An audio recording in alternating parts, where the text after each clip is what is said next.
Hello everyone, I welcome you all on Vipedia. So मेरा name है Deepali Kakkar and NABARD grade A exam में आपकी preparation में support करने के लिए विपीडिया जो एक न्यू इनिशिएटिव आपके लिए लेकर आया है रैपिड रिवीजन सीरीज का, उसमें मैं आपके साथ जनरल अवेयरनेस के जो सेशंस हैं उनको लेके आऊँ। ठीक है, सो जनरल अवेयरनेस हमारे एग्जाम के लिए काफ़ी इंपॉर्टेंट है बिकॉज इसमें हमारे 20 क्वेश्चन जो है आएंगे एंड आप टारगेट कर सकते हैं कि 10 के अप्रोक्स जो आपके क्वेश्चन हैं वो करंट अफेयर बेस्ड रहें।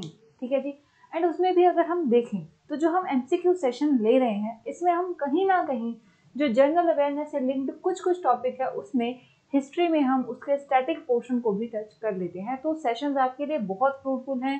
ऑलरेडी जुलाई के हम 35 एमसीक्यूज कर चुके हैं। 35 एमसीक्यूज हैं बट उसमें फैक्ट हमने बहुत ज़्यादा ही डिस्कस किए हैं।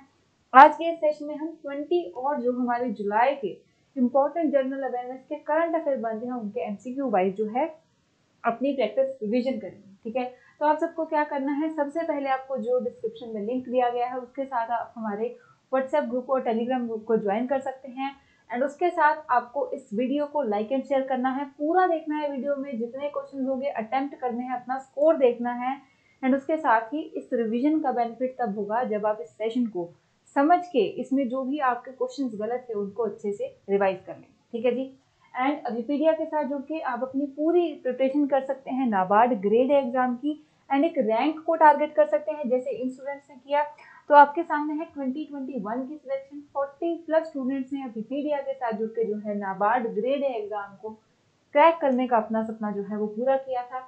2022 में भी 45+ जो सिलेक्शन हैं वो विपीडिया की तरफ से आए हैं एंड इस साल भी we are very much prepared कि और सिलेक्शन के साथ जो है नाबार्ड ग्रेड एग्जाम में आपकी हेल्प कर सकें। ठीक है, तो उसके लिए कंप्लीट कोर्स लॉन्च किया है विपीडिया ने जो कि है it's a complete solution for the NABARD grade exam preparation. ठीक है, तो इसमें आपको सबसे पहले मिल जाएंगी live as well as recorded classes.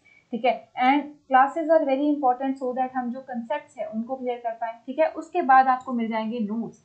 ठीक है, सो लेक्चर्स के साथ आपके अटैच रहेंगे नोट्स पीडीएफ सो दैट आप उसको रिवाइज कर पाए। ठीक है जी, कंप्लीट टेस्ट सीरीज होगी क्योंकि कंप्लीट टेस्ट सीरीज बहुत इंपॉर्टेंट है असेस करने के लिए कि हमने जो प्रिपरेशन की है, ठीक है, जो हमारी प्रिपरेशन है क्या वो हम सही डायरेक्शन में लेके जा रहे हैं या फिर नहीं। ठीक है, एंड उसके बाद आपको करंट अफेयर की क्लासेस मिल जाएंगी, सारे सब्जेक्ट आपके कवर रहेंगे, प्रीवियस ईयर के ऊपर सेशन रहेंगे एंड स्पेशल रेफरेंस जिस सब्जेक्ट से बच्चों को काफ़ी डर लगता है, agriculture and rural development, economic social issues and general awareness, उसके लिए भी आपके सेशन जो स्पेशल सेशन हैं वो कंडक्ट किए जाएंगे। तो सिर्फ और सिर्फ आपको 3000 इन्वेस्ट करने हैं एंड ये इन्वेस्टमेंट आपके लिए वर्थ इट होगी सो दैट आप भी नाबार्ड एग्जाम क्रैक कर पाएँ और जैसे ये सभी रैंक होल्डर्स हैं आप भी अपना नेम ला पाएँ इस सिलेक्शन लिस्ट के अंदर। ठीक है जी, तो अब हम सेशन को शुरू करेंगे। आप जरूर जो है और इस कोर्स के बारे में मैं आपको और जो डिटेल में है वीडियो के एंड में भी बताऊँ। ठीक है जी, सो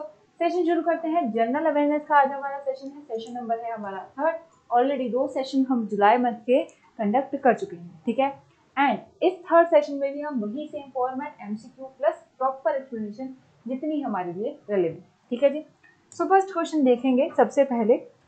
तो पहला क्वेश्चन है कि what is the rank of India in the global competitiveness index. ठीक है, तो इंडेक्सेस जैसे जो क्वेश्चन है ये काफी इंपॉर्टेंट बन जाते हैं। तो ग्लोबल कॉम्पिटिटिवनेस इंडेक्स जो है ये रिसेंटली आया था, तो इसमें इंडिया का कौन सा रैंक था अपने एंड से आप जो है जरूर ट्राई कीजिए। ठीक है, ऑप्शन ए इज 12, ठीक है, 25, 40 या 56 कौन सा रैंक था इंडिया का, एक बार जरूर अटेम्प्ट कीजिए। ठीक है, इफ यू थिंक कि आपको इतना टाइम नहीं मिल रहा है सोचने के लिए तो चाहे वीडियो को पॉज करके सोचिए बट खुद से ट्राई जरूर कीजिए। ठीक है, सो आपको बताना है ग्लोबल कॉम्पिटिटिवनेस इंडेक्स में क्या था रैंक। सो एक सिंपल सा हिंट हम देते हैं कि पिछली बार से इंडिया का रैंक इस टाइम जो है वो वीक हुआ है। ठीक है, तो पिछली बार अगर जो भी था, ठीक है, उससे 3 प्लेसेस फॉलो है। ठीक है, तो क्या था इस बार, क्या है हमारा 40। ठीक है, 40 है, तो लास्ट टाइम कितना था हमारा 37, तो 3 प्लेसेस जो है वो इंडिया का रैंक जो है वो गिरा है। ठीक है, रीजन क्या रहे मे बी। ठीक है, तो बेसिकली ये बोला गया है कि डिस्पाइट बिंग की रैंक जो हमारा गिरा है उसके बावजूद कुछ पैरामीटर्स जैसे कि गवर्नमेंट एफिशिएंसी में, ठीक है, उसमें अच्छा हुआ था, बट अदर कंट्रीज के कंपैरिजन में जैसे बिजनेस एफिशिएंसी या इंफ्रास्ट्रक्चर में हम अप टू मार्क नहीं गए। ठीक है, तो India itself is improving but other countries भी इम्प्रूव कर रही हैं, इसलिए हमारा रैंक ग्लोबल कॉम्पिटिटिव इंडेक्स में कितना रहा है 40। अब ये जो ग्लोबल कॉम्पिटिटिवनेस इंडेक्स है इसको पब्लिश कौन करता है, ठीक है, so it is publish by the international institute for the management development, ठीक है, IMD, ठीक है, international institute for the management development, ये जो इंडेक्स है इसको रिलीज करता है। इंडिया का रैंक है 40। अब टॉप चार्ट्स भी देखने होंगे, ठीक है, तो फर्स्ट रैंक आया है डेनमार्क का, सेकंड आया है आयरलैंड का, एंड थर्ड जो आया है वो किसका है जी, स्विट्जरलैंड, ठीक है। चार जो मेन इनके क्या रहते हैं, हम फैक्टर्स बोल सकते हैं, ठीक है, काफी डिफरेंट डिफरेंट इनके आगे सब डिवाइडेड है इनके, जो हम बोल सकते हैं कॉम्पोजिशन के लिए फैक्टर्स के, ठीक है, पैरामीटर्स, बट मेन 4 फैक्टर्स हैं। तो फर्स्ट है इकोनॉमिक परफॉर्मेंस, ठीक है, economic performance, second is government efficiency, third is business efficiency, and fourth is infrastructure, ठीक है। तो चार ये जो है मेजर पैरामीटर है उसका global competitiveness index published by the international institute for the management development. India का rank 40 and 4 there are the factors. इसको हम अच्छे से याद रखेंगे, एग्जाम में आएगा तो बिल्कुल करेक्ट मार्क करके आएंगे, ठीक है जी। सेकंड क्वेश्चन की तरफ अब चलते हैं, ठीक है। तो सेकंड क्वेश्चन है हमारा सॉलिडेटरी एक्सरसाइज की ओर, ठीक है। तो एक ज्वाइंट मिलिट्री एक्सरसाइज की पूछा गया है कि विच ब्लॉक, ठीक है, तो बेसिकली ये किसी कंट्री की नहीं है, ठीक है, ये एक ब्लॉक की है, एक इंटरनेशनल ब्लॉक की इंपॉर्टेंट एक्सरसाइज है, ठीक है, जो for the very first time conduct की गई थी, ठीक है। तो कौन से ब्लॉक की है, EU, European union, G20, ASEAN या फिर बिम्स्टेक, ठीक है। तो आपको बताना है कि जो हमारी एक्सरसाइज है कौन सी, सॉलिडेरिटी एक्सरसाइज, ये कौन से ब्लॉक की है, ठीक है। तो इसकी इंपॉर्टेंस क्यों है, इसके ऊपर थोड़े से डिस्कशन करते हैं। बिकॉज चाइनीज अग्रेशन को देखते हुए इस ब्लॉक ने, ठीक है, ये एक्सरसाइज है ज्वाइंट ड्रिल कंडक्ट की है, सो दैट शो कि दे आर यूनाइटेड, ठीक है। तो इससे एक छोटा सा हिंट मिल जाता है कि ये एक रीजनल ब्लॉक की एक्सरसाइज है, ठीक है। तो EU और G20 तो हमारा आंसर नहीं होंगे, ठीक है। तो करेक्ट आंसर क्या है हमारा, आसियान, ठीक है। तो याद रखना है आसियान की जो हमारी एक्सरसाइज है सॉलिडेरिटी, ये एक्सरसाइज जो है आसियान ब्लॉक ने की, ठीक है। अब आसियान के बारे में थोड़ी सी डिटेल हम देख लेंगे, ठीक है। सबसे पहले सॉलिडेरिटी एक्सरसाइज में सारे पार्टिसिपेंट नहीं थे आसियान, ठीक है। कौन कौन से थे, Indonesia, Vietnam, Malaysia, Brunei and Philippines. But most important क्या है कि हमें इस ब्लॉक के नेम को याद रखना है, ठीक है जी, ये क्लियर हो गया। एंड ये regional security, disaster relief, cooperation among the ASEAN member states के लिए जो है ज्वाइंट ड्रिल की गई, ठीक है जी। उसके बाद अब आसियान को देख लेते हैं। बिकॉज अगर कोई ब्लॉक न्यूज में आ रहा है ड्यू टू कोई करंट में हलचल हुई है, तो वो जो ब्लॉक है वो भी हमारा इंपॉर्टेंट हो जाता है, ठीक है। तो आसियान के बारे में डिस्कस करेंगे। कब ये फाउंड किया गया था, 1967, ठीक है। 5 इसके फाउंडिंग कंट्रीज थे, Malaysia, Indonesia, Philippines, Thailand and Singapore, ठीक है। तो ये 5 जो है इसके फाउंडिंग कंट्रीज थे, किसके, association of south east Asian nation, ठीक है जी। तो 5 देखिए 1967 में बना था। 8 जो अगस्त होता है, ठीक है, 8 अगस्त को हम मनाते हैं आसियान डे, ठीक है। आसियान डे जो है ये मनाया जाता है, क्लियर हो गया यहाँ तक। एंड करंट कितने मेंबर हैं आसियान में, अगर उसकी बात की जाए तो 10, ठीक है। 5 फाउंडिंग मेंबर्स के बाद 5 और ऐड हुए, ठीक है। ब्रूनाई ऐड हुआ 1984 में, वियतनाम 1995 में, उसके बाद लाओस जो है वो ऐड हुआ 1997 में, म्यांमार भी 1997 में, एंड 1999 में कंबोडिया, ठीक है। ईयर्स याद नहीं रखने हैं, जस्ट हमने एक बार इसको गो थ्रू कर लेना है कि कौन कौन से मेंबर्स हैं, किस ईयर में ओरिजिन हुआ, और किसके लिए न्यूज में था। तो सॉलिडेरिटी एक्सरसाइज जो है वो इसी ब्लॉक की, ठीक है। इतना देखेंगे सफिशिएंट है, ठीक है जी। नेक्स्ट क्वेश्चन अब देखेंगे, क्वेश्चन नंबर 3 है हमारा, ठीक है। तो क्वेश्चन है which institution leads the trans Asia railway network, ठीक है। तो एक इंस्टीट्यूशन है, ठीक है, सारे ही हमारे पास क्या है, ग्लोबल इंस्टीट्यूशन है, world bank, UN, world economic forum या फिर इंटरनेशनल मॉनेटरी फंड, ठीक है। तो इनमें से जो हमारा ट्रांस एशिया रेलवे नेटवर्क है इसको कौन सी इंस्टीट्यूशन लीड करती है। अब ये जो नेटवर्क है ये क्यों इम्पोर्टेंट है, बिकॉज लॉजिस्टिक की कॉस्ट जो है वो कहीं ना कहीं रेलवे को यूज करके क्या है मिनिमाइज की जा सकती है, ठीक है। तो इसलिए जो नेटवर्क है ये इंपॉर्टेंट हो जाता है। अब कौन सी इंस्टीट्यूशन इसको लीड करती है, करेक्ट आंसर आपको जरूर ट्राई करना है, ठीक है। UN या फिर वर्ल्ड बैंक या फिर डब्ल्यू इकोनॉमिक फोरम या फिर IMF, ठीक है, एक बार जरूर ट्राई कीजिए। उसके बाद करेक्ट आंसर देखते हैं। तो correct answer is B, united nation, ठीक है। यूनाइटेड नेशन जो है वो ट्रांस एशिया रेलवे नेटवर्क को क्या है लीड करता है, ठीक है। अब ये न्यूज में क्यों था इसकी भी बात हम कर लेते हैं। तो रिसेंटली एशियन डेवलपमेंट बैंक ने, ठीक है, $400 मिलियन का लोन जो देना है, किसको देना है, बांग्लादेश को, ताकि वो इस रेलवे नेटवर्क का क्या है कंस्ट्रक्शन कर पाए, ठीक है। चट्टोग्राम से कॉक्स बजार तक, ठीक है। इतना डेप्थ में नहीं देखना है, बस ये कि जो एशियन डेवलपमेंट बैंक है वो लोन दे रहा है, अगर आ जाए, ठीक है। इसके ऊपर भी क्वेश्चन बन सकता है कि एशियन डेवलपमेंट बैंक ट्रांस जो एशिया रेलवे नेटवर्क है कौन सी कंट्री को उसके लिए लोन दे रहा है, तो बांग्लादेश, ये भी आप याद रखेंगे, ठीक है। तो इसके लिए जो लोन दे रहा है वो होगा हमारा एशियन डेवलपमेंट बैंक। इस जो रेलवे नेटवर्क है इसको कौन देखता है, लीड करता है, दैट इज यूनाइटेड नेशन, ठीक है। यूनाइटेड नेशन की economic and social commission for the Asia and the Pacific, ठीक है। तो यूनाइटेड नेशन की 6 मेन बॉडीज हैं, ठीक है। यूनाइटेड नेशन की कितनी मेन बॉडीज हैं, 6। उनमें से एक है हमारी इकोसॉक, ठीक है, that is economic and social council. उसमें क्या है, फर्दर सब डिवीजन है, ठीक है। तो यूनाइटेड नेशन के बारे में अगर थोड़ी सी हम बात करना चाहें तो देयर आर 6 बॉडीज, ठीक है। एक हो गई हमारी जनरल असेंबली, सिक्योरिटी काउंसिल हो गई, ठीक है। इंटरनेशनल कोर्ट ऑफ जस्टिस हो गया हमारा, फिर है उसके बाद हो गई इकोसॉक, ठीक है। इकोसॉक के बाद हो जाती है हमारी एक और थी, 2 और है हमारी, राइट। तो उसमें इकोसॉक जो है, ठीक है, उसका ये पार्ट है हमारा, मतलब कि इकोनॉमिक एंड सोशल जो कमीशन है यूनाइटेड नेशन, उसके भी आगे फर्दर सब डिवीजन है। तो यूनाइटेड नेशन की economic and social commission for the Asia pacific जो स्पेसिफिकली है वो trans Asian railway network project को क्या है, मॉनिटर करती है, क्योंकि ये एक इंटीग्रेटेड फ्रेट रेलवे प्रोजेक्ट, ठीक है। इसके लिए आपको इतना याद रखना है। किसने अभी लोन दिया है इस नेटवर्क के लिए, कभी कभी अगर वर्ल्ड बैंक आ जाएगा ना तो हम जो है बहुत ही आंखें बंद करके ऐसी चीजों पे टिक करते हैं। तो याद रखना है कि एशियन डेवलपमेंट बैंक ने लोन दिया है बांग्लादेश। क्लियर हो गया जी। नेक्स्ट देखेंगे अब हमारा 4th क्वेश्चन, ठीक है। सो 4th क्वेश्चन है which city is the host of the international conference on the green hydrogen, ठीक है। सो ग्रीन हाइड्रोजन के ऊपर भी काफी स्टेप्स लिए जा रहे हैं, एक क्लीन, एक रीन्यूएबल एनर्जी की तरफ जो इंडिया के भी प्रोमिसेस हैं पंचामृत में, ठीक है। तो उसके लिए कुछ जो है कॉन्फ्रेंसेस भी की जा रही है, सो दैट ज्यादा अवेयरनेस हो, ना सिर्फ अवेयरनेस, ठीक है। अवेयरनेस के बाद क्या है, हमें रियलिटी में भी तो कुछ चाहिए, प्रैक्टिकलिटी में, सो दैट हम ग्रीन हाइड्रोजन को यूज करें। उसके लिए कॉन्फ्रेंस जो है कंडक्ट की गई थी रिसेंटली इंडिया में।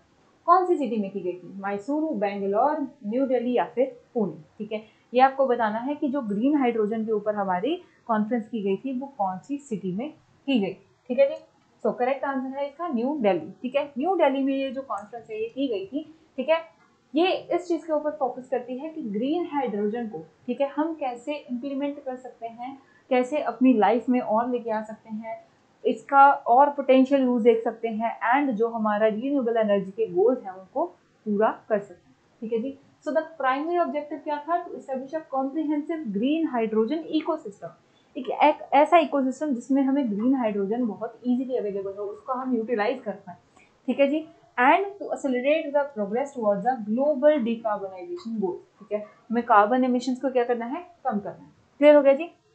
अब ये कॉन्फ्रेंस ऑर्गेनाइज कितने की थी, ठीक है। So ministry of new and renewable energy, ठीक है, ministry of petroleum and natural gas, council of scientific and industrial research, ठीक है, office of the principal scientific advisor, मतलब ठीक है आप देख सकते हो मल्टीपल, ठीक है, and the confederation of the Indian industry. तो मल्टीपल मिनिस्ट्रीज, ठीक है, या फिर पार्टीज के जो ये कोलैबोरेशन से ग्रीन हाइड्रोजन की गई, ठीक है, कॉन्फ्रेंस। तो इतनी मल्टीपल पार्टीज क्यों थी, क्योंकि हमने इकोसिस्टम की बात की है, ठीक है। Ministry of new and renewable energy जो है, ठीक है, उसका तो मेन एम है ही कि ग्रीन हाइड्रोजन को और एक्सेलरेट करें, ठीक है। पेट्रोलियम एंड नेचुरल गैस क्या है वो देखेंगे कि कैसे पेट्रोलियम एंड नेचुरल गैस को हम कम कर सकते हैं। इंडस्ट्री क्या है, ये एक न्यू इनिशिएटिव लेके आएगी जिससे हम ग्रीन हाइड्रोजन के लिए व्हीकल्स, ठीक है, ग्रीन हाइड्रोजन से हमारे व्हीकल चले या फिर कोई और जो ऑटोमेटेड मशीनरी है, ठीक है। इसी तरह साइंटिफिक एडवाइजर जो है, ठीक है, वो ओवरसी करेंगे इन सभी प्रोजेक्ट को, या फिर CSIR, ठीक है, इंडस्ट्रियल रिसर्च जो देखेगी कि साइंटिफिकली हम इंडस्ट्री में कैसे इंटीग्रेट कर सकते हैं ग्रीन हाइड्रोजन को। तो इसलिए सभी जो मल्टीपल पार्टी क्या है उन्हें कॉन्फ्रेंस बोल सकते हैं, दिल्ली में जो है कंडक्ट की गई थी। एंड ये कॉन्फ्रेंसेस जो है इसमें थोड़ी इंपॉर्टेंस हो जाती है बिकॉज G20 की प्रेसिडेंसी है, डिफरेंट कॉन्फ्रेंसेस होगी, तो कुछ कॉन्फ्रेंसेस को आपको क्या है याद रखना है। अब हमें याद रहेगा ग्रीन हाइड्रोजन के ऊपर जो है वो न्यू दिल्ली में हुई थी, and it was a multi minister level की जो हमारी ये कॉन्फ्रेंस की गई थी, ठीक है जी। PDF आपको क्या है बच्चे, PDF भी आपको इस लेक्चर की मिल जाएगी, ठीक है। आपको अगर आप अभी PDF में जाएंगे तो आपको इस लेक्चर की PDF में मिल जाएगी, और उसमें आप जाके जो है ग्रीन हाइड्रोजन की डिफरेंट टाइप्स को इस PDF में हमने जो है अटैच किया है, इसको भी एक बार आप जरूर देख सकते हैं, ठीक है जी। तो ग्रीन हाइड्रोजन बेसिकली क्या है, जब हम हाइड्रोजन को प्रोड्यूस करते हैं but from the renewable energy, energy resource. ठीक है, इसको भी आपने देख लेना है। नेक्स्ट अब क्वेश्चन देखेंगे हमारा, ठीक है, 5th क्वेश्चन। अब ये क्वेश्चन इंपॉर्टेंट है बिकॉज ये हमारे कल्चर या फिर art and literature of a specific state को क्या है रिप्रेजेंट करता था। ठीक है, तो उसलिए एंड ये क्वेश्चन देने का एक और रीजन ये नेम है, जो नेम था ऑफ द प्रोग्राम, ठीक है, वित्तस्त। ठीक है, तो डिस्कस करते हैं क्यों इंपॉर्टेंट है। पहले क्वेश्चन देखेंगे, विच स्टेट और UT hosted the Vitasta programme to spread its art and culture and literature. ठीक है, आर्ट कल्चर लिटरेचर को अपने, ठीक है, या सिंपली आप बोल सकते हो अपने जो है कल्चर की रिप्रेजेंटेशन के लिए एक वित्तस्त प्रोग्राम एक स्टेट या फिर यूटी ने ऑर्गेनाइज किया था, तो वो कौन सी स्टेट है। ठीक है, अगर आप इस वित्तस्त को थोड़ा सा डिकोड कर लेंगे तो आपके लिए इजी हो जाएगा। ठीक है, सो ऑप्शन है Orissa, west Bengal, Jammu and Kashmir and Jharkhand. ठीक है, तो वित्तस्त को कैसे डिकोड कर सकते हैं, इफ यू नो। ठीक है, इंडस रिवर जो है, इंडस रिवर की वन ऑफ द ट्रिब्यूटरी है जी झेलम। तो झेलम की क्या है, जो ओल्ड एंशिएंट नेम है दैट इज वित्तस्त। ठीक है, एंड जो झेलम है ये हमारी जम्मू कश्मीर से होते हुए गुजरती है। ठीक है, सो कहीं ना कहीं एंशिएंट नेम ऑफ झेलम जो है वित्तस्त, उसको लेके ये प्रोग्राम जो है to represent the art and culture of Jammu Kashmir. ठीक है, so correct answer is Jammu Kashmir. Jammu Kashmir के जो आर्ट कल्चर लिटरेचर को रिप्रेजेंट के लिए वित्तस्त प्रोग्राम जो है ये लॉन्च किया गया। ठीक है, एंड तो फुल क्या था, Vitasta the festival of the Kashmir. ठीक है, art culture craft food each and everything को ये रिप्रेजेंट करता था। डिफरेंट डिफरेंट इवेंट किए गए थे पूरी कंट्री में। ठीक है, डिफरेंट डिफरेंट सिटीज में जाके, जैसे कि बोला जा रहा है चेन्नई से शुरू हुआ था एंड खत्म कहाँ हुआ था, श्रीनगर में। ठीक है, तो different different events through out the India conduct किए गए, जो जम्मू एंड कश्मीर है उसके कल्चर को दिखाने के लिए। एम क्या था, तो एम है कि इंटीग्रेट करना है हमें जम्मू एंड कश्मीर को विद इंडिया। ठीक है, काफी देर तक हमने देखा है कि अलग कॉन्स्टिट्यूशन के कारण, ठीक है, समहाउ वहाँ फीलिंग थी कि वो जो पीपल है दे आर डिफरेंट। ठीक है, तो इसलिए इंटीग्रेट करने के लिए जो जम्मू एंड कश्मीर, ठीक है, they are already part of India, more integration so that हमें उनके कल्चर के बारे में और पता। ठीक है, तो वित्तस्त प्रोग्राम जो है जम्मू कश्मीर का। क्लियर हो गया। नेक्स्ट क्वेश्चन देखते हैं आप। ठीक है, सो क्वेश्चन है हमारा क्वेश्चन नंबर 6। ठीक है, 6th क्वेश्चन है 6G विजन फ्रेमवर्क के ऊपर। ठीक है, तो विच institution approved the 6G vision framework. ठीक है, अब 5G हम इंडिया में यूज कर रहे हैं। ठीक है, उसके ट्रायल चल रहे हैं, बट वर्क जो है ऑलरेडी 6G के ऊपर भी शुरू हो चुका है। ठीक है, ऑलरेडी 6G के ऊपर जो है वर्क शुरू हो चुका है। तो कौन सी इंस्टीट्यूशन ने ये 6G फ्रेमवर्क जो है, ठीक है, विजन फ्रेमवर्क जो है वो अप्रूव किया था। अब ये फ्रेमवर्क क्यों है, ये फ्रेमवर्क है कि कैसे हम 6G को अडॉप्ट करेंगे, टेक्नोलॉजीज क्या है या इंटीग्रेशन, इस सब को लेके एक फ्रेमवर्क बनाया गया है। ठीक है, तो नास्कॉम, नीति आयोग, ITU या फिर IMF। ठीक है, इनमें से कौन सी इंस्टीट्यूशन ने जो है इस फ्रेमवर्क को क्या किया है जी, अप्रूव। ठीक है, तो ITU is international telecommunication union, IMF is international monetary. ठीक है, तो ये जो है एक ग्लोबल लेवल का फ्रेमवर्क। ठीक है, सो नीति आयोग एंड नास्कॉम जो है ये हमारी इंडिया की इंस्टीट्यूशन हो गई, तो इनमें से आंसर नहीं आएगा। अब क्वेश्चन इजी हो गया बिकॉज नेम से सजेस्ट कर रहे हैं कि ब्रॉडबैंड से जुड़ा हुआ जो चीज है उसको डील कौन करेगा, इंटरनेशनल टेलीकम्युनिकेशन यूनियन। ठीक है जी, क्लियर हो गया। सो आंसर है हमारा सी, ITU। ठीक है, तो 6G विजन फ्रेमवर्क जो है, ठीक है, has been officially approved by the international telecommunication union. ठीक है, and the department of telecommunication, ठीक है, इंडिया का डिपार्टमेंट ऑफ टेलीकम्युनिकेशन जो है इसने काफी इंपॉर्टेंट रोल बनाया था इस फ्रेमवर्क को क्या है बनाने के लिए। ठीक है, तो इस फ्रेमवर्क में सजेस्ट किया गया था कि क्या क्या वो है जो अपनी तरफ से प्रपोजल्स हैं वो डिपार्टमेंट ऑफ टेलीकम्युनिकेशन ने इंडिया में से दिए थे। एंड इंडिया में भी, ठीक है, इंडिया में भी जो है प्राइम मिनिस्टर मोदी ने, ठीक है, प्राइम मिनिस्टर नरेंद्र मोदी ने भारत 6G विजन डॉक्यूमेंट जो है वो लॉन्च कर दिया था in line with the framework. ठीक है, तो ये भी याद रखना है कि भारत 6G, ठीक है, जो भारत 6G विजन डॉक्यूमेंट है वो किस चीज से रिलेटेड है, ये 6G नेटवर्क से रिलेटेड है। इंडिया में it has already been approve. ठीक है, एंड ये अब किस चीज के ऊपर टारगेट करता है, ये टारगेट करता है deployment of 6G technology in India by 2030। ठीक है, तो 2030 तक हमारा टारगेट है कि इंडिया में भी 6G जो टेक्नोलॉजी है उसकी डिप्लॉयमेंट हो जानी चाहिए। ठीक है, उसके साथ साथ the recommendation of the ITU, ठीक है, जो ITU ने अभी रिकमेंडेशन अप्रूव की है उसमें क्या है, एक फाउंडेशन डॉक्यूमेंट है जो बताता है कि अगर आप 6G में रिसर्च एंड डेवलपमेंट करना चाहते हो उसके लिए आपके क्या रूल्स प्रिस्क्राइब्ड रहेंगे। तो सिंपल सी बात है, हमें याद रखना है कि जो 6G विजन फ्रेमवर्क है ये ITU ने जो है इसको अभी अप्रूव किया है। इंडिया का कौन सा है? भारत का 6G विजन फ्रेमवर्क, ठीक है, जो 2030 तक 6G को इंडिया में डिप्लॉयमेंट को टारगेट करता है। एंड ये रूल्स बनाएगा कि किस तरह से इस फील्ड में आप रिसर्च एंड डेवलपमेंट या फिर एप्लीकेशन को टारगेट कर सकते हैं। क्लियर हो गया जी? नेक्स्ट क्वेश्चन देखते हैं, क्वेश्चन नंबर 7। सो 7 क्वेश्चन है हमारा, ठीक है, which institution is set to release a consultation paper on the influence, ठीक है। तो इन्फ्लुएंसर तो आजकल काफी न्यूज में होते हैं, है ना, हम सब भी अपना काफी टाइम वेस्ट करते होंगे उस चीज के ऊपर।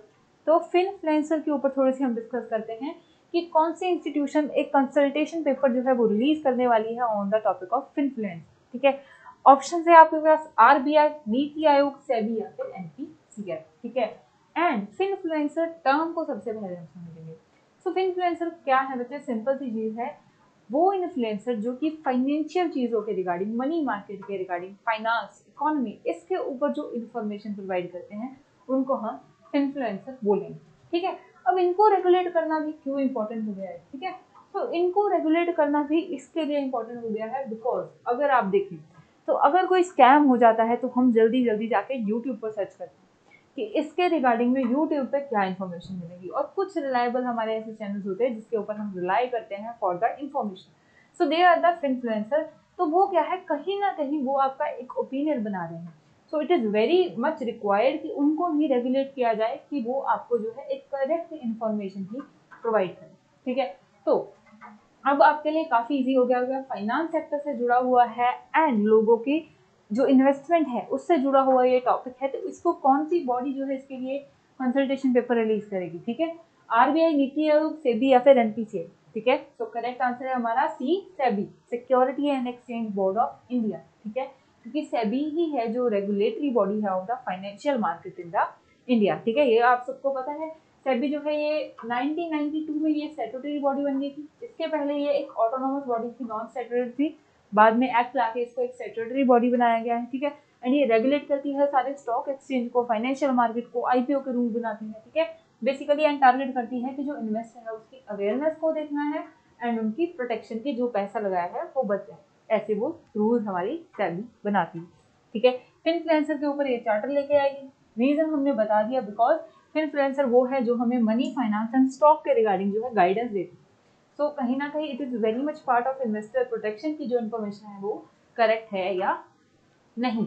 तो इसलिए सेबी के जो चीफ है माधा पी पुरी बच, ठीक है। एंड वेरी इंपॉर्टेंट, कोई भी हमारी अपॉइंटमेंट है इस एग्जाम के लिए वो भी इंपॉर्टेंट हो जाती है। तो सिक्योरिटी के अभी आपको चीफ याद रखना है कि माधापी पुरी बच जो है उन्होंने बात की है कि इन्फ्लुएंसर काफी बढ़ रहे हैं, तो इसके ऊपर सेबी जो है कंसल्टेशन पेपर लेके आएगी सो दैट जो भी रूल्स होंगे इन्फ्लुएंसर्स के लिए वो बनाएगा।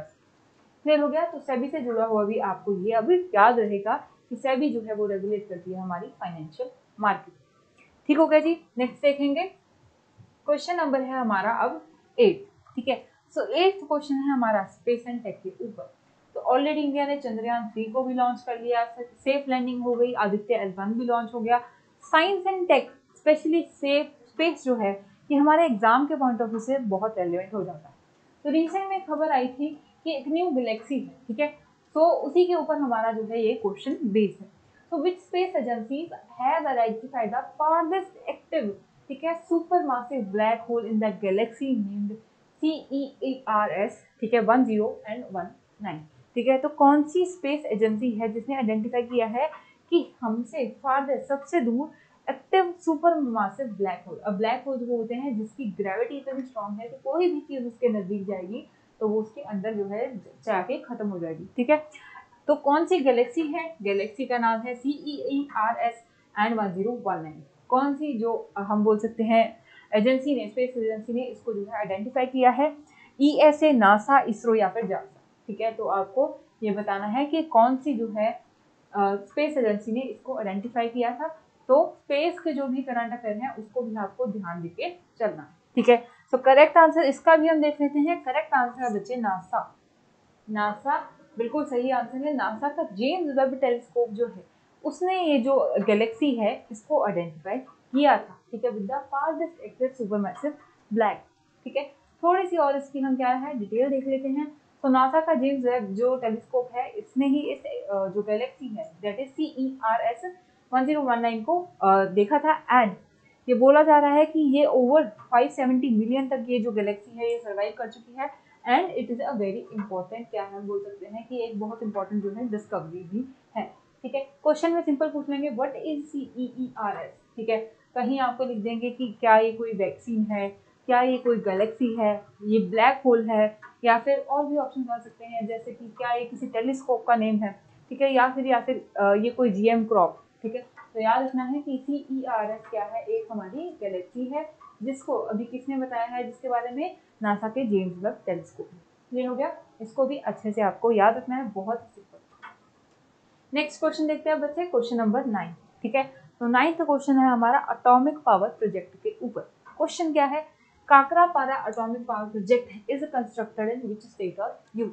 ठीक है, तो ये इंपॉर्टेंट क्यों है आपको ये भी पता होना चाहिए। तो इंडिया के पास अपने क्या है, जो एटॉमिक या न्यूक्लियर पावर प्रोजेक्ट्स हैं। ठीक है, जो हमारा सबसे पहला न्यूक्लियर पावर प्रोजेक्ट, ठीक है, क्वेश्चन को ध्यान से देखना है, न्यूक्लियर पावर प्रोजेक्ट।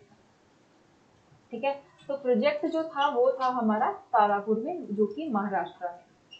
ठीक है, तारापुर, तो फर्स्ट हमारा न्यूक्लियर पावर प्रोजेक्ट था तारापुर में। इसी तरह काकरापारा की भी एक फर्स्ट इंपॉर्टेंट चीज है जिसके लिए ये इंपॉर्टेंट हो जाता है एग्जाम के लिए। ठीक है, आपको बताना है काकरापारा है कहाँ पे। Option A is Gujarat, B West Bengal, C Odisha या डी झारखंड। ठीक है, तो जल्दी से एक बार अटेम्प्ट कीजिए कि कौन सी स्टेट में हमारा जो ये काकरापारा एटॉमिक पावर प्रोजेक्ट है, ठीक है, ये सिचुएटेड है। ठीक है, तो हम अब देखते हैं करेक्ट आंसर इसका गुजरात। ठीक है, गुजरात में है हमारा Kakrapar atomic power project. And first of a kind, पहली बार इंडिया कंप्लीटली डोमेस्टिकली जो ये एटॉमिक पावर प्रोजेक्ट है इसको बना रहा है, इसलिए ये प्रोजेक्ट इंपॉर्टेंट हो जाता है। ठीक है, तो याद रखेंगे लोकेशन भी इंपॉर्टेंस क्यों है, उसके साथ first nuclear power project of India was Tarapur, जो कि महाराष्ट्र में है, समथिंग अराउंड 1969 के अराउंड ये बना। ठीक है जी, ये आपको याद रखना है। सो इंडियाज फर्स्ट डोमेस्टिकली डेवलप्ड, ठीक है, एंड ये जो हमारा प्रोजेक्ट है ये वर्किंग में भी है। तो इंडिया का पहला डोमेस्टिकली जो डेवलप किया गया 700 मेगावाट का न्यूक्लियर पावर रिसर्च, ठीक है, located at the Kakrapar atomic power project in Gujarat.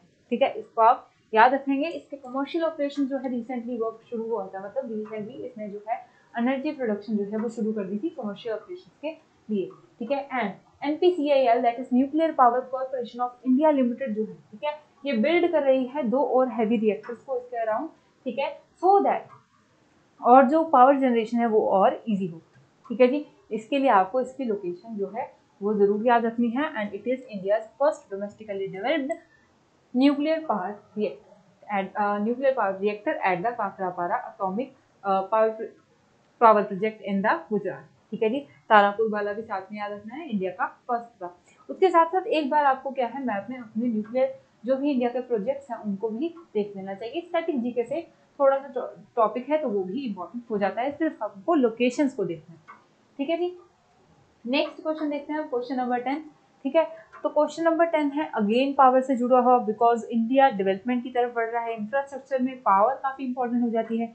तो उसी तरह इलेक्ट्रिसिटी से जुड़ा हुआ एक और हमारा क्वेश्चन है कि Subansiri lower hydro electric project, ठीक है, कौन सी स्टेट में ये बिल्ड किया गया। ठीक है, आपको ये बताना है कि Subansiri lower hydro electric project जो है वो कौन सी स्टेट में है।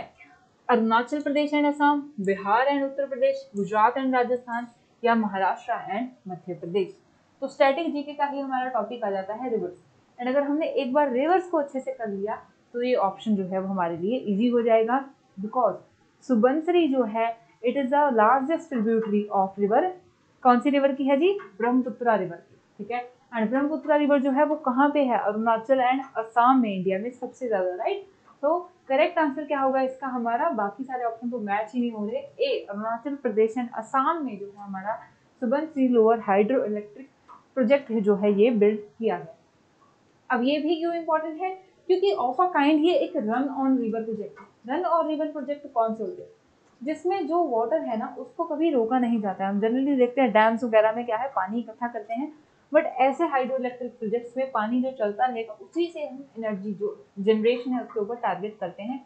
इसलिए है एक one of a kind largest run of river जो है इंडिया का प्रोजेक्ट है Subansiri lower hydro electric project, जो कि the state of Assam and Arunachal Pradesh में हम ये बिल्ड किया जा रहा है, ठीक है ना, इसको भी आपने याद रखना है। And national hydro electric power corporation जो है, ठीक है, इसने जो है इस डैम की कंस्ट्रक्शन जो है की है। वैसे तो इम्पोर्टेंट नहीं है, बट हम साथ साथ में थोड़ा सा देखते चलेंगे कि कौन सी कॉर्पोरेशन के साथ ये लिमिटेड है, ठीक है जी। एंड सुबनसिरी जो प्रोजेक्ट है, इसकी आपको कैपेसिटी दी गई है, ये याद नहीं रखना है, इतना इंपॉर्टेंट नहीं है। 2000 मेगावाट की है, run of the river scheme है, ठीक है, रिवर सुबनसिरी के ऊपर। सुबनसिरी रिवर जो है इसको गोल्ड रिवर भी बोलते हैं, क्योंकि ये जो है अपर ब्रह्मपुत्र की लार्जेस्ट ट्रिब्यूटरी है, ठीक है। एंड उसके साथ साथ it originates in the Tibetan Himalaya, इतना आपको जो है इतना ही इसका देखना, ठीक है। एंड मीरी हिल्स में से जो ये इंडिया से पास करती है। सुबनसिरी जो है असम और अरुणाचल प्रदेश का इंपॉर्टेंट हाइड्रो इलेक्ट्रिक प्रोजेक्ट है। And Subansiri itself is a tributary of Brahmaputra river. Clear हो गया जी। नेक्स्ट अब क्वेश्चन देखेंगे, अब हमारा क्वेश्चन नंबर है 11, ठीक है। तो क्वेश्चन नंबर 11 है कि which organisation has released the ozone UV bulletin, ठीक है। तो ओजोन के ऊपर हम काफी डिस्कशन करते हैं, मॉन्ट्रियल प्रोटोकॉल की CFCs पढ़ रहे हैं, ठीक है, क्लोरोफ्लोरोकार्बन हाइड्रोकार्बन पढ़ रहे हैं, ओजोन डिप्लीट हो रहा है, राइट। तो उसी से लिंक हमारा एक बुलेटिन है, ठीक है। एंड ये इंपॉर्टेंट क्यों हो गया, because this bulletin has been released after the gap of 7 years। 7 साल के बाद ओजोन यूवी बुलेटिन जो है वो रिलीज किया गया है, इसलिए आने वाले एग्जाम के लिए जो है इंपॉर्टेंट हो जाता है। 7 years के गैप के बाद ये रिलीज किया गया है। कौन सी इंस्टीट्यूशन या ऑर्गेनाइजेशन ने रिलीज किया है, आपने ये बताना है। Food and agriculture organization, UNEP united nation environment program, WMO that is world meteorological, ठीक है, एंड नासा, ठीक है। तो कौन सी ऑर्गेनाइजेशन ने जो ये इतना इंपॉर्टेंट हमारा ओजोन यूवी बुलेटिन है इसको रिलीज किया, ठीक है। तो 7 year के गैप के बाद आया है, तो इम्पोर्टेंट है, जुलाई में आया था, इसको आप अच्छे से याद रखिएगा। It has been release by, correct answer is CWMO that is world meteorological organization, ठीक है जी। वर्ल्ड मेट्रोलॉजिकल ऑर्गेनाइजेशन जो है 7 साल के बाद उन्होंने जो ओजोन यूवी बुलेटिन है वो बताया है। एंड ये भी बोला गया है कि स्टेडीली अंटार्कटिक रीजन के ऊपर जो ओजोन है वो क्या है, रिकवर हो रहा है, ठीक है। तो इसलिए जो है एक तो हो गया कि गैप, सेकेंड थिंग की रिकवरी है ओजोन की, इसलिए जो हमारा बुलेटिन है ये काफी इंपॉर्टेंट हो जाता है। किसने रिलीज किया है, वर्ल्ड मेट्रोलॉजिकल ऑर्गेनाइजेशन ने, इसको हम अच्छे से याद रखें, ठीक है। पहले एनुअल था जिसको हर साल रिलीज करते थे, बट अभी ये 7 साल के बाद आए। क्लियर हो गया जी। नेक्स्ट अब क्वेश्चन देखते हैं, हमारा क्वेश्चन नंबर 12 है, ठीक है, जो कि अगेन अ वेरी इंपॉर्टेंट, ठीक है।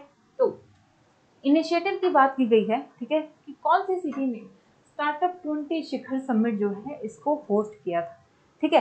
And as we all know कि G20 की इंडिया की प्रेसिडेंसी चल रही है, and it is clearly related to G20 only, ठीक है। ऐसा नहीं है किसी भी चीज में 20 आ जाएगा तो इम्पोर्टेंट होगा, बट ये इंडिया की G20 प्रेसिडेंसी के दौरान शुरू किया गया एक इम्पोर्टेंट इनिशिएटिव है, ठीक है। तो कौन सी सिटी में ये होस्ट किया गया था, मुंबई, वाराणसी, गांधीनगर या गुड़गांव, ठीक है। तो आपको ये बताना है, और इसके साथ साथ आपको थोड़ा सा ये देख के चलना है कि स्टार्टअप 20 शिखर समिट जो है वो किस चीज से हमारा लिंक है, ठीक है। बिकॉज G20 की प्रेसिडेंसी के दौरान जो है ये इंडिया का एक यूनिक इनिशिएटिव है, ठीक है जी। सो इसका करेक्ट आंसर क्या है, आपको ये बताना है कि कौन सी जो कंट्री में कौन सी सिटी में हुआ था, ठीक है। एंड जो ये समिट है ये किस चीज के ऊपर टारगेट करती है कि ग्लोबली इनोवेशन स्टार्टअप को जो है फोकस किया जाएगा। एंड उसके लिए हम जो है इंडिया अपना जो है एक लीडर बनना चाहता है in the startup of a kind, ठीक है। तो उसके लिए जो हमारी ये समिट है ये गुरुग्राम दैट इज गुड़गांव में जो है कंडक्ट की गई, ठीक है। सो हम याद रखेंगे कि जो हमारी स्टार्टअप 20 शिखर जो समिट है ये गुरुग्राम में हुई थी, ठीक है, दैट इज गुड़गांव में। इंडिया G20 प्रेसिडेंसी के दौरान ये शुरू हुआ है।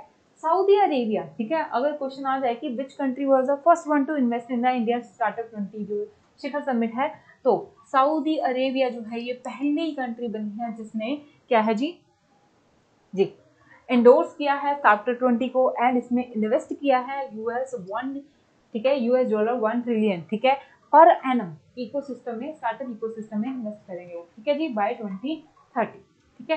एंड सो ये क्या है, ये एक एंगेजमेंट ग्रुप है। अब एंगेजमेंट ग्रुप का क्या है कि डिफरेंट जो पार्टीज हैं, ठीक है, ग्लोबली वो क्या करेंगे, एंगेज करेंगे कि कैसे वो स्टार्टअप सिस्टम जो है, ठीक है, स्टार्टअप क्या है, स्टार्टअप से क्या बेनिफिट होता है, ये भी थोड़ा सा डिस्कस कर लेते हैं, वैसे इंपॉर्टेंट नहीं है एग्जाम के लिए, ठीक है। तो बेसिकली क्या है, जब स्टार्टअप आएंगे तो उससे क्या आएगी, और एम्प्लॉयमेंट आएगी, एम्प्लॉयमेंट आएगी तो क्या है, इकोनॉमीज ग्रो करेंगे, ठीक है। तो स्टार्टअप इकोसिस्टम को जो है टारगेट करता है स्टार्टअप 20 का engagement group. So that startup चले, एनेबलिंग साइनर्जीज हो जाए कॉर्पोरेट्स, इन्वेस्टर्स, ठीक है, क्योंकि स्टार्टअप्स को इन्वेस्टर से पैसा चाहिए होता है।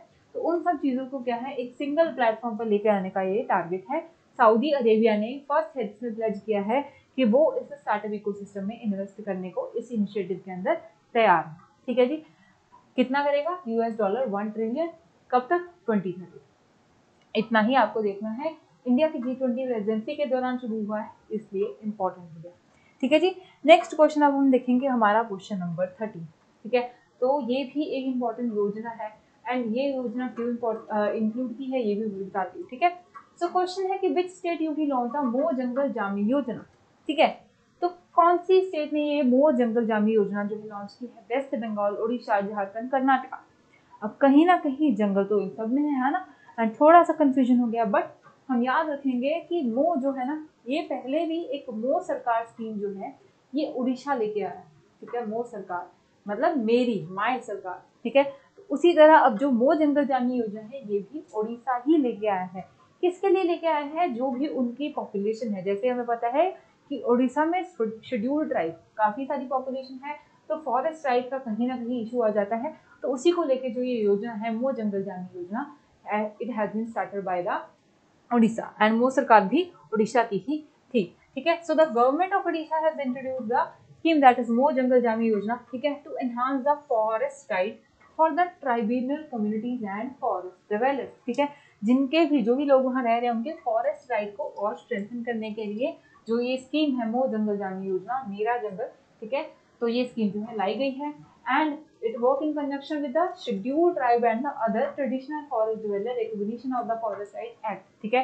तो FR जो फॉरेस्ट राइट एक्ट है उसके साथ ये जो है इन लाइन है ये स्कीम, ठीक है। कहीं भी ये स्कीम जो है इस एक्ट को जो है रिटेलिएट नहीं करती है, उससे क्या बोलते हैं हम, ऑपोजिशन में नहीं जाती है, ठीक है। तो वो जंगल जामी योजना जो है वो उड़ीसा के ट्राइबल ड्वेलर्स के लिए, फॉरेस्ट ड्वेलर्स के लिए इंपॉर्टेंट स्कीम है उनको फॉरेस्ट राइट दिलवाने, ठीक है। याद रहेगा ना, अभी तक सारे याद हो रहे हैं ना आपको, जैसे कि सॉलिडरिक के हमने अभी की थी अपनी एक्सरसाइज, ठीक है, जो कि आसियान करता है। हमने देखा था ग्लोबल कॉम्पिटिटिव इंडेक्स, ठीक है, जो कि IMD that is international institution of the management development देता है।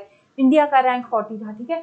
तो एक बार जैसे ही सेशन खत्म होगा जल्दी से अपने माइंड में आपने 20 के 20 क्वेश्चन को क्या है रिवाइज कर लेना है एंड उसके बाद आपको ये नहीं भूलेगा, ठीक है। ये क्वेश्चन पक्के हो जाएंगे, 35 क्वेश्चन ऑलरेडी हो चुके हैं। ऐसे ही जुलाई के सारे क्वेश्चन को हम कर लेंगे, देन अगस्त, देन सितंबर और जनरल अवेयरनेस का करंट अफेयर इजीली कवर होगा, ठीक है जी।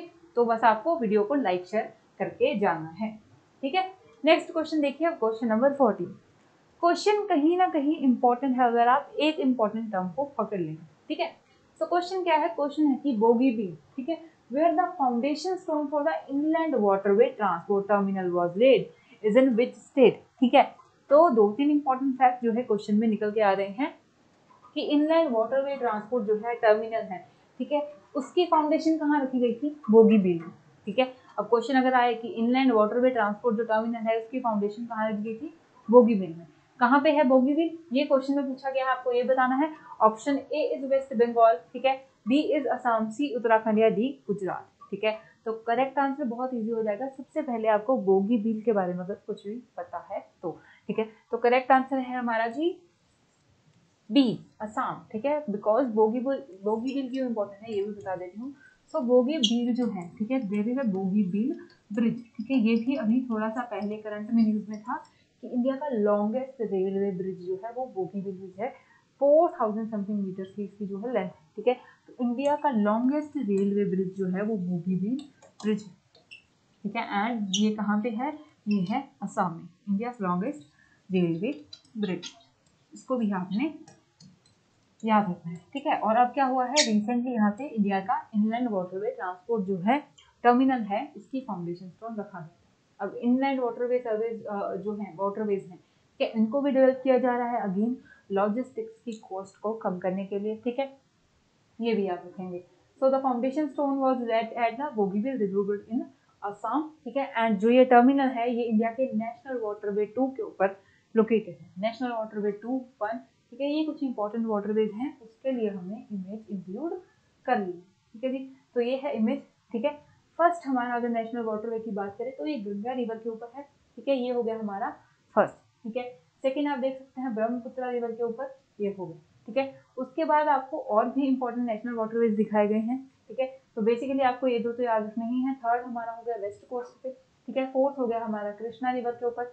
अब इन सब का बेनिफिट क्या है? इन सब का बेनिफिट ये है कि इन लंबे रिवर्स को हम यूज करके इजीली जो है फ्रेट है उसको ट्रांसपोर्ट कर सकते हैं और कॉस्ट इसकी जो है कम पड़ती है। इसलिए इन नेशनल वाटरवेज को क्या है, डेवलप किया जा रहा है, ठीक है। इसको भी आप याद रखेंगे। क्लियर हो गया। नेक्स्ट क्वेश्चन अब देखेंगे हमारा क्वेश्चन नंबर 15, ठीक है। तो 15 क्वेश्चन किस चीज के ऊपर है? अफ्रीकन कंट्री के ऊपर है, ठीक है। तो रिसेंटली एक अफ्रीकन कंट्री ने जो है यूनिवर्सल हेल्थ कवरेज के ऊपर अपनी कमिटमेंट को दिखाते हुए national health insurance fund regulation जो है ये लेके आए, ठीक है। National health insurance fund regulation, ठीक है, 2023 लेके आए हैं। कौन सी कंट्री की ये रेगुलेशन है? So that universal health coverage को वो टारगेट कर सके। वी ऑल नो कि कहीं ना कहीं अफ्रीकन कंट्रीज में हेल्थ को लेकर, ठीक है, काफी बार डिप्राइवेशन देखी जाती है मेडिसिन या हेल्थ सेक्टर में, ठीक है। तो इसलिए जो रेगुलेशन है ये काफी इंपॉर्टेंट हो जाती है। तो यही बताना है कौन सी कंट्री की है, केन्या, इजिप्ट, साउथ अफ्रीका या फिर नाइजीरिया। कौन सी कंट्री है जिसने ये टारगेट किया है कि न्यू, ठीक है, एक वो पॉलिसी लेके आएंगे। सो आंसर क्या है आपको फिर से एक बार खुद से ट्राई करना है, ठीक है। So answer is a, Kenya, ठीक है। केन्या जो है ये बिल्कुल हमारा करेक्ट आंसर है, ठीक है। केन्या कंट्री है जिसने under the program of the universal health coverage program ये स्कीम लेके आया है। एंड व्हाट दिस स्कीम से, ठीक है, तो ये स्कीम बोलती है कि जो भी एम्प्लॉयड इंडिविजुअल्स होंगे, ठीक है, केन्या की स्कीम है, जो भी एम्प्लॉयड इंडिविजुअल्स होंगे कंट्री के mandated to contribute 2.75% of their income to the NHIF, ठीक है, नेशनल जो है हमारी हेल्थ इंश्योरेंस फंड की तरफ जो है उनको अपनी इनकम का 2.7% इन्वेस्ट करना होगा। एंड ये किसकी तरफ एक स्टेप है? सो दैट, ठीक है, जो हेल्थ कवरेज है उसकी फैसिलिटीज को बढ़ाया जा सके, इसलिए फंड जो है वो डेवलप किया जा रहा है, ठीक है। इसका आपको इतना ध्यान में रखना है। नेक्स्ट क्वेश्चन अब देखते हैं हमारा क्वेश्चन नंबर कौन सा है जी, 16, ठीक है। अगेन एक रिपोर्ट हो गई, तो पहले भी हम एक रिपोर्ट कर चुके हैं, इंडेक्स कर चुके हैं, एंड अब ये रिपोर्ट देखेंगे कि कौन सी इंस्टीट्यूशन ने वर्ल्ड इन्वेस्टमेंट रिपोर्ट जो है वो रिलीज की थी, ठीक है। So world investment report 2023 important है बिकॉज इट हाईलाइटेड कि डेवलपिंग कंट्रीज में जो है FDI, फॉरेन डायरेक्ट इन्वेस्टमेंट जो है वो ज्यादा जा रही है, ठीक है। तो कौन सी जो इंस्टीट्यूशन है उसने इसको रिलीज किया था ये बताना है, ठीक है। यूनाइटेड, ठीक है, UNDP, FAO या फिर UNEP, ठीक है। एंड सारी ही इंटरनेशनल ऑर्गेनाइजेशन है। फर्स्ट है यूनाइटेड नेशन की जो है ट्रेड एंड डेवलपमेंट के ऊपर, ठीक है। UNDP की हो गई हमारी united nation development program, food and agriculture organization या फिर यूनाइटेड नेशन एनवायरमेंट प्रोग्राम, ठीक है। तो वर्ल्ड इन्वेस्टमेंट रिपोर्ट है, कहीं ना कहीं यू नो कि food and agriculture organization and UNEP का इसमें रोल नहीं है, ठीक है ना। तो यूनाइटेड एंड UNDP जो है ऑप्शन बचे हैं, तो आपको अपने एंड से again I would say try कीजिए, देखिए आपसे बनता है नहीं। बहुत इजी क्वेश्चन हो गया है बिकॉज आंसर ही हमारे एलिमिनेट हो गए हैं। सो करेक्ट आंसर इज UNCTAD, ठीक है। यूनाइटेड जो है उसने जो हमारी है वर्ल्ड इन्वेस्टमेंट रिपोर्ट रिलीज की थी, ठीक है। इसके बारे में थोड़ा सा देख लेते हैं। So world investment report by the United Nation conference on the trade and development ने बोला है कि फॉरेन डायरेक्ट इन्वेस्टमेंट जो है ये डेवलपिंग नेशन में specifically in the Asian country जो है ये बढ़ी है, ठीक है ना। एंड कोई सिग्निफिकेंट चेंज नहीं आया है प्रीवियस ईयर का कि इन्वेस्टमेंट जो है उसका लेवल उतना ही रहा है, बट डेवलपिंग नेशन में जो है ये बढ़ी है, ठीक है। अब इसलिए ये जो रिपोर्ट है ये इंपॉर्टेंट है, UN की बॉडी निकालती है। तो सिंपली याद रखना है कि world investment report UNCTAD that is the United Nation conference on the trade and development निकालता है। उसके साथ साथ और जो इंपॉर्टेंट रिपोर्ट्स हैं, ठीक है, UNCTAD की, that is the trade and development report, least developed countries report and commodities and development report, इसको भी आपको एक बार जो है देख लेना है, ठीक है। कौन कौन सी? अब हम 4 रिपोर्ट्स बोल सकते हैं। United Nation conference on trade and development की 4 रिपोर्ट्स हमें पता है। First is the world investment report, ठीक है। सेकेंड हो गई हमारी trade and development report, third हो गई least developed countries report and fourth हो गई कमोडिटीज एंड डेवलपमेंट रिपोर्ट। चारों ही United Nation conference of trade and development निकालता है, ठीक है जी, इतना याद रखेंगे। नेक्स्ट क्वेश्चन देखेंगे, क्वेश्चन नंबर 17। सो 17th क्वेश्चन है हमारा, विच यूनियन मिनिस्ट्री, ठीक है, कौन सी मिनिस्ट्री ने लॉन्च की है scheme for the expansion and modernization of the fire services in the state, ठीक है। तो फायर सर्विसेज जो होती हैं, ठीक है, बेसिकली स्टेट का ये रिस्पॉन्सिबिलिटी रहता है, बट रिसेंटली एक यूनियन मिनिस्ट्री ने जो है ये स्कीम लॉन्च की है किसके लिए, सो दैट डेवलपमेंट कर सके फायर सर्विसेज, तो मॉडर्नाइजेशन हो जाए, एक्सपेंशन हो जाए, ठीक है। तो कौन सी मिनिस्ट्री है, ministry of home affairs, ministry of defence, ministry of youth affair and sports और ministry of family and health affairs, ठीक है। इनमें से कौन सी है, इसके बारे में जल्दी सोचना है। तो ये जो स्कीम है this is the part of the, जो हम डिजास्टर मैनेजमेंट को लेकर प्रिपेयर्डनेस का टॉपिक करते हैं, ठीक है। तो डिजास्टर मैनेजमेंट नाबार्ड में इतना इंपॉर्टेंट रोल नहीं है हमारा, मे बी डिस्क्रिप्टिव में कहीं आपको ये फैक्ट आपके काम आ जाएगा कि डिजास्टर मैनेजमेंट में जो फायर प्रिपेयर्डनेस है उसको लेके रिसेंटली इस ऑर्गेनाइजेशन ने, इस मिनिस्ट्री ने जो है न्यू क्या है स्कीम, जो न्यू फंड, ठीक है, या न्यू इनिशिएटिव लॉन्च किए हैं, ठीक है। तो उसमें कहीं ना कहीं लिखना आपको पड़ सकता है, ठीक है। अदरवाइज आपको सिंपली याद रखना है कि स्कीम किसकी है, option A that is ministry of home affairs की स्कीम है, that scheme for the expansion and modernization of the fire services in the state, ठीक है। बहुत ही इजी क्वेश्चन था, सिंपली याद रखना है आपको, ठीक है। And ministry of home affairs ने क्या बोला है कि इसमें वो 5000 करोड़ इन्वेस्ट करेंगे सो दैट ये जो, ठीक है, फंड लगा के वो है सर्विसेज को एक्सपेंड कर पाए सब तो पहले तो, ठीक है, क्योंकि हर जगह पे मे बी फायर सर्विसेज अभी भी इंडिया में अवेलेबल नहीं है। देन मॉडर्नाइजेशन, न्यू टेक्निक्स को अडॉप्ट करना है, ठीक है। तो simply ministry of home affairs ने जो है इसके लिए फंड बनाया है एक स्पेसिफिक, सो दैट स्कीम में स्पेसिफिक जो है पर्टिकुलर इन्वेस्टमेंट चाहिए in the infrastructure and development वो की जा सके, ठीक है। Preparedness and capacity building window भी होगी इसमें, ठीक है। एंड उसी के अंदर जो है स्ट्रेंथनिंग किया जा रहा है, कब तक करना है, टारगेट क्या है 2025-26 तक जो है हम फायर सर्विसेज को और स्ट्रेंथन कर देंगे, ठीक है जी। क्लियर हो गया, इतना ही इसके लिए इम्पोर्टेंट था। नेक्स्ट क्वेश्चन अब देखेंगे, क्वेश्चन नंबर 80, ठीक है। एंड ये क्वेश्चन को आप ले सकते हो विद द रेलेवेंस कि एक तो क्वेश्चन में लिखा है कि the person has been third time appointed as the group of, ठीक है, ग्रुप का उनको थर्ड टाइम जो है हेड बनाया गया है, ठीक है। पर्सन कौन है, जेंस स्टोल्टेनबर्ग, ठीक है। उनको क्या है elected as the head of the which organization का हेड उनको तीसरी बार बनाया गया है, वो एक ही रो में, ठीक है, मतलब हटाया ही नहीं गया जब से बनाया गया, तीसरी बार फिर से अपॉइंट कर दिया गया, तो इसलिए न्यूज में था। And organization itself is very news due to the conflict, ठीक है। अब कंफ्लिक्ट का नाम लूंगी तो ऑप्शन से ही क्लियर हो जाएगा, आसियान, बिम्स्टेक, नाटो या G7। जो कंफ्लिक्ट है जी रशिया यूक्रेन का कंफ्लिक्ट, ठीक है। तो कौन सी ऑर्गेनाइजेशन सबसे ज्यादा उससे जुड़ी हुई है, क्लियर हो गया होगा आपको, NATO, that is north Atlantic treaty organization, ठीक है। तो नाटो जो है उसके हेड को तीसरी बार जो है फिर से क्या बोल सकते हैं हम, उनकी टेन्योर को फिर से रीन्यू कर दिया गया है, और जो उनके हेड है वो है जेंस स्टोल्टेनबर्ग, ठीक है। तो नाटो को भी याद रखेंगे, नाटो भी इंपॉर्टेंट है एग्जाम के लिए अगेन, ठीक है। ऑलरेडी एक सेशन में हमने डिस्कस किया था कि रीसेंट, ठीक है, जो रीसेंट हमारा नाटो के मेंबर है, ठीक है, तो उसमें अगर कहीं भी ऑप्शन में आपके पास स्वीडन आ जाए तो आपको उसको टिक नहीं करना है, क्योंकि करेक्ट आंसर इसका क्या है जी, फिनलैंड, ठीक है। सो फिनलैंड जो है वो काफी रिसेंट मेंबर है, स्वीडन ट्राई कर रहा है बट उसको कौन नहीं अप्रूव कर रहा अभी तक, टर्की ने उसकी जो है नाटो मेंबरशिप में अभी रोक लगा के रखी है। तो नाटो में कितने मेंबर है, 31, ठीक है। नाटो बना कौन सी ट्रीटी से था, वॉशिंगटन ट्रीटी, ठीक है। 29 यूरोपियन कंट्रीज हैं एंड 2 जो है इसमें हमारी, ठीक है, यूएस की कंट्रीज हैं, ठीक है, अमेरिकन कॉन्टिनेंट की कंट्रीज हैं, ये याद रखना है। 31 कंट्रीज है, रिसेंट मेंबर हो गया फिनलैंड, ठीक है। वॉशिंगटन ट्रीटी से जो है नाटो एग्जिस्टेंस में आया था, विच सेज हम में से एक के ऊपर भी अगर क्या है आप अटैक करेंगे तो वो सबके ऊपर अटैक माना जाए, ठीक है। So NATO is in news due to the Russia and Ukraine conflict. Jens Stoltenberg जो है इनके फिर से हेड बना दिया गया है, थर्ड टाइम इन रो, तो 2014 से यही जो है इसके नाटो के हेड, ठीक है, जो कि ऑलरेडी नॉर्वे के क्या है जी पॉलिटिशियन है, ठीक है। So NATO secretary general Jens Stoltenberg, ये याद रखना है आपको, नेटो के बारे में हमने सारा जो है इसका डिस्कस कर लिया, ठीक है जी। नेक्स्ट देख लेंगे हम, हमारा क्वेश्चन नेक्स्ट है क्वेश्चन नंबर 19, ठीक है। तो 19 जो है ये एक इम्पॉर्टेंट डे है, अगेन इजी कर देते हैं, जुलाई में ही आता है, डेज भी कुछ ना कुछ याद करने हैं, ठीक है। तो बेस्टाइल डे की बात की गई है कि नेशनल डे है कौन सी कंट्री, ठीक है। तो बेस्टाइल डे जो है ना ये इटसेल्फ रिप्रेजेंट करता है रेवोल्यूशन को, ठीक है। तो वहीं से क्लियर हो जाएगा, भूटान, बांग्लादेश, फ्रांस और यूएसए कौन सी कंट्री का नेशनल डे है बेस्टाइल डे, ठीक है। सो बेस्टाइल डे रिप्रेजेंट करता है जी फ्रेंच रेवोल्यूशन को, ठीक है।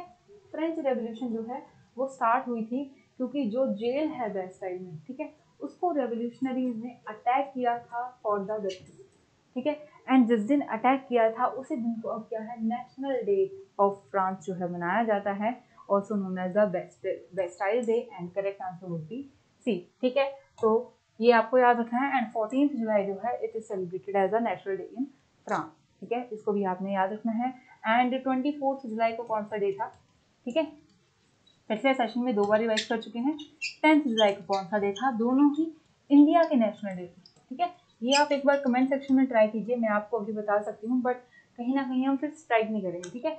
तो 10 जुलाई को कौन सा इंडिया का नेशनल डे है, 24 जुलाई को कौन सा है, ये जरूर आपको कमेंट सेक्शन में बताना है।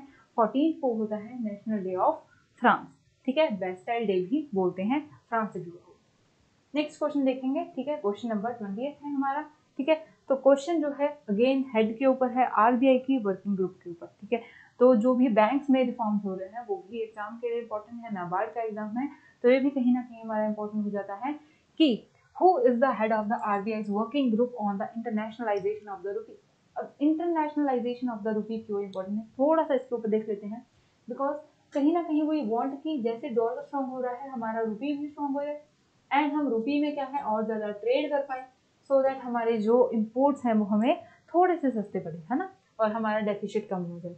चलो वो हो गया हमारा इकोनॉमिक कंसेप्ट, डेप्थ में नहीं देखते हैं। बेसिकली वी वांट कि हम जो है डॉलर के बदले रूपी में भी ट्रेड कर पाए। सो इसके लिए एक वर्किंग ग्रुप बनाया गया था कि कैसे हम इंटरनेशनलाइजेशन ऑफ रूपी कर सकते हैं, कि रूपी का जो यूज है वो इंटरनेशनल लेवल पे ज़्यादा हो। इसके हेड किनको बनाया गया है, डी सुब्बा राव, ठीक है, शक्तिकांत दास, उर्जित पटेलिया, राधा श्याम राठौर, ठीक है। तो 2-3 नेम जो हो गए हमारे प्रीवियस गवर्नर के हो गए, प्रेजेंट गवर्नर के हो गए। तो क्वेश्चन बहुत ही इजी यहीं पे हो गया था, ठीक है। अगर आप जो है गवर्नर्स को स्टडी कर रहे हैं तो कहीं ना कहीं आपको आइडिया रहेगा कि ये प्रेजेंट गवर्नर है, एंड प्रेजेंट गवर्नर जो है, ठीक है, they will appoint someone else, है ना, वो किसी और को अपॉइंट करेंगे। तो करेक्ट आंसर इसका है जी राधा श्याम राव, ठीक है। शक्तिकांत दास जो है वो प्रेजेंट गवर्नर है हमारे आरबीआई के, ठीक है, एंड बाकी 2 ऑप्शन जो वो हो गए हमारे फॉर्मर गवर्नर, ठीक है। एंड राधा श्याम राठौर को जो है वो अपॉइंट किया गया था head of the working group on the internationalisation of the rupee, ठीक है। एंड मेन एम हमने देख लिया है कि इस कमेटी का एम यही है कि कैसे हम इंटरनेशनली रूपी को और यूज जो है बढ़ा सकते हैं, सो दैट हम डॉलर में कम ट्रेड करें, हमारे इम्पोर्ट सस्ते हो जाएं, ठीक है। एंड जो इनकी रिपोर्ट है उसने रेकमेंड किया है कि हम स्पेशल ड्राइंग राइट्स, ठीक है, एंड फॉरेन पोर्टफोलियो रिजीम में जो है इन्वेस्टमेंट के वेज है बढ़ा सकते हैं रूपी में, ठीक है। वो काफी डेप्थ में हो जाएगा, सिंपली याद रखना है इंटरनेशनलाइजेशन ऑफ रूपी से जुड़े हुए हैं राधा श्याम राठौर। आरबीआई का ये एक वर्किंग ग्रुप था, ठीक है, रिजर्व बैंक ऑफ इंडिया का, ठीक है, ये भी याद। फिर हो गया जी। अब मैं आपको बताती हूँ कि कैसे विकिपीडिया की टीम आपके लिए जो है इसी तरह नाबार्ड एग्जाम को लेके आपकी प्रिपरेशन के लिए काफ़ी सीरियस है। सो ये है हमारी पूरी टीम, ठीक है।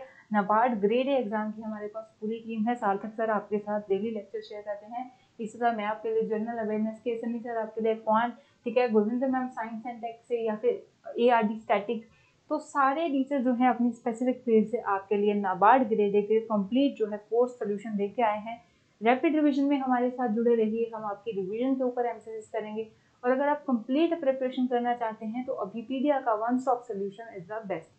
इस कोर्स के जाने का लिए लिंक आपको डिस्क्रिप्शन में दिया गया है, तो ज़रूर आप जो है सिर्फ 3000 में कंप्लीट प्रिपरेशन कर सकते हैं बेस्ट टीम के साथ, ठीक है जी।